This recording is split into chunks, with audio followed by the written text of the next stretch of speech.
کہ آج بھی زینب کی آتی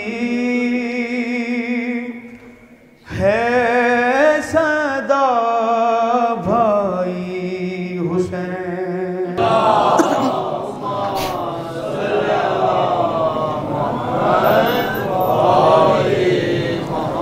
جو دیواریں ہیں وہ بے شک بزرگوں کے لیے چھوڑ دیں، جوانوں کو زیب نہیں دیتا کہ وہ ٹیک لے۔ مولا آپ کی زندگیاں دراز کرے، آپ شہزادے بھائی ہیں، سب سلامت رہیں۔ بہت شکریہ، ایک دفعہ پھر صلوات بھیجیے گا، میں بی بی کا ذکر شروع۔ اجازت ہے سر؟ ٹھیک ہے۔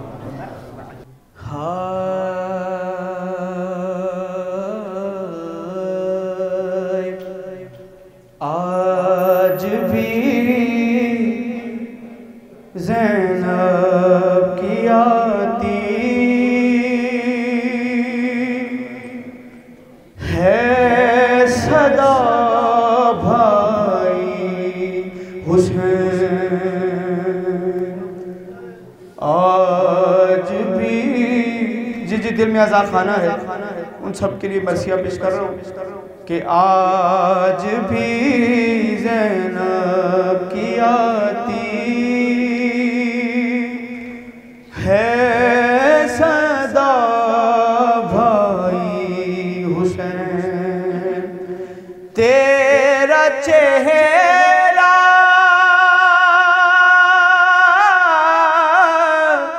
تیرا چہرہ تیری آنکھیں بھول کب پائی حسین۔ آج بھی زینب کی آتی ہے صدا بھائی حسین۔ اور بی بی مولا حسین کی لاشیں پہ کس طرح آئی ہیں کہ چلتے ناکے سے گرایا، خود کو جلتی ریت پر چلتے ناکے سے گرایا، خود کو جلتی ریت پر گھٹنیوں کے بل میں تیری لاش تک آئی حسین۔ گھٹنیوں کے بل میں تیری لاش تک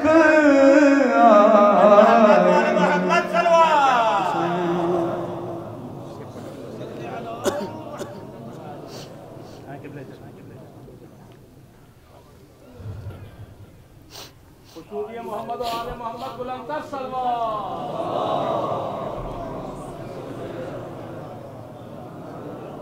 گھٹنیوں کے بل میں تیری لاش تک آئی حسین۔ اور مرثی ایک آخری شعر ہے کہ ہر تماچے پر سکینہ کی صدا میں تو ہی تھا یا حسین، یا حسین بابا۔ ہر تماچے پر سکینہ کی صدا میں تو ہی تھا، ہائے ظالم کو ذرا بھی شرم نہ آئی